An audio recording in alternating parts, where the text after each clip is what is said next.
নমস্কার সবাইকে। আমার শিক্ষার সফর চ্যানেলের আরও একটি ভিডিওতে আপনাকে স্বাগত জানাই।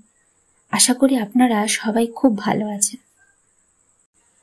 পৃথিবীতে এমন কিছু কিছু দ্বীপ আছে যেখানে সাধারণ মানুষের জন্য প্রবেশ নিষিদ্ধ করা হয়েছে। আজকে এই ভিডিওতে আমরা জানবো সেই সব দ্বীপের ব্যাপারে। চলুন তাহলে শুরু করা যাক আজকের ভিডিও। প্রথম যেই দ্বীপের ব্যাপারে জানবো সেই দ্বীপের নাম ডেভন দ্বীপ। ডেভন দ্বীপ 55,000 বর্গ কিলোমিটার এলাকা জুড়ে বিস্তৃত। এই দ্বীপ বরফে ঢাকা থাকে এবং দ্বীপটিতে খুব ঠান্ডা আবহাওয়া ও কঠিন ভৌগোলিক পরিবেশের কারণে মানুষেরা থাকতে পারে না। তবে এখানে শীতকালীন পশু পাখি বা সামুদ্রিক প্রাণী পাওয়া যায়। এই দ্বীপকে মার্স অন আর্থ বলা হয়ে থাকে, কারণ ডেভন দ্বীপের পরিবেশ অনেকটা মঙ্গল গ্রহের মতো। তাই গবেষকরা এখানে যন্ত্রপাতি কিংবা মানুষের বসবাসের জন্য উপযোগী কিনা তা পরীক্ষা নিরীক্ষা করে দেখছেন। আর তাছাড়া ডেভন দ্বীপে অনেক প্রাচীন আগ্নেয়গিরির চিহ্ন রয়েছে, যা পৃথিবীর ইতিহাস জানতে কাজে লাগে। এর পরের যে দ্বীপের ব্যাপারে জানবো তার নাম পেভোগ্লিয়া দ্বীপ। এই দ্বীপটি ইতালিতে অবস্থিত। বহু বছর আগে দ্বীপটিতে প্লেগ রোগীদের আলাদা করে রাখা হতো, যাতে এই রোগ অন্যান্য মানুষের মধ্যে ছড়িয়ে না পড়ে। কিন্তু এই মহামারীর কারণে হাজার হাজার মানুষ তাদের প্রাণ হারিয়েছিলেন। অনেক অনেক মানুষের কঙ্কালে ভরে ওঠে এই দ্বীপ।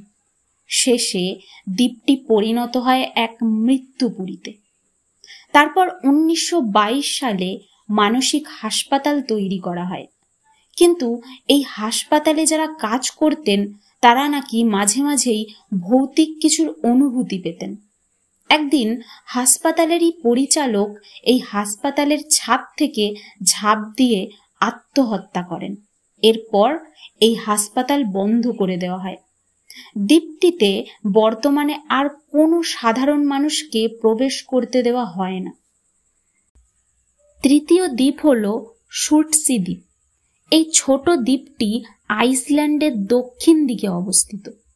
1956 সালে আগ্নেয়গিরির অগ্ন্যুৎপাতের ফলে এই ক্ষুদ্র দ্বীপের সৃষ্টি হয়। এখানে সাধারণ মানুষের প্রবেশ একেবারেই নিষিদ্ধ। শুধুমাত্র কিছু গবেষকরা এই দ্বীপের মাটিতে গবেষণার জন্য পা রাখতে পারেন। আগে এখানে শুধু কিছু শৈবাল, লাইকেন এবং ছত্রাক দেখা যেত, কিন্তু এখন এখানে অনেক রকমের গাছপালা ও পাখিদের দেখতে পাওয়া যায়। বর্তমানে প্রায় 70টি উদ্ভিদ প্রজাতি দ্বীপে বৃদ্ধি পাচ্ছে, যেমন কিছু সাধারণ তৃণভূমি ঘাস, সমুদ্রের লাইম ঘাস, এমন আরো অনেক ধরনের উদ্ভিদ। আবার এই দ্বীপটি ইউরোপ এবং আইসল্যান্ডের মধ্যে পরিযায়ী পাখিদের জন্য একটি গুরুত্বপূর্ণ বিশ্রামস্থল হিসেবেও কাজ করে।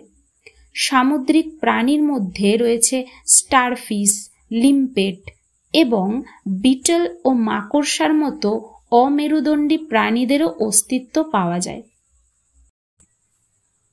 পৃথিবীতে এরকম আরো অনেক জায়গা আছে যেখানে সাধারণ মানুষকে প্রবেশ করতে দেওয়া হয় না বা খুব কম মানুষের অস্তিত্ব পাওয়া যায়। খুব ভালোভাবে রিসার্চ করলে দেখা যায় এর পেছনে রয়েছে রহস্যময় ইতিহাস, যা আমরা অনেকেই জানি না। এমনই কিছু তথ্য জানতে হলে আমার ভিডিওগুলো দেখতেই পারেন, কারণ আমিও আপনাদের দলেই পড়ি যারা এমন ধরনের তথ্য জানতে আগ্রহী। আজকের ভিডিও এই পর্যন্তই। সবাই ভালো থাকবেন, সুস্থ থাকবেন। নমস্কার।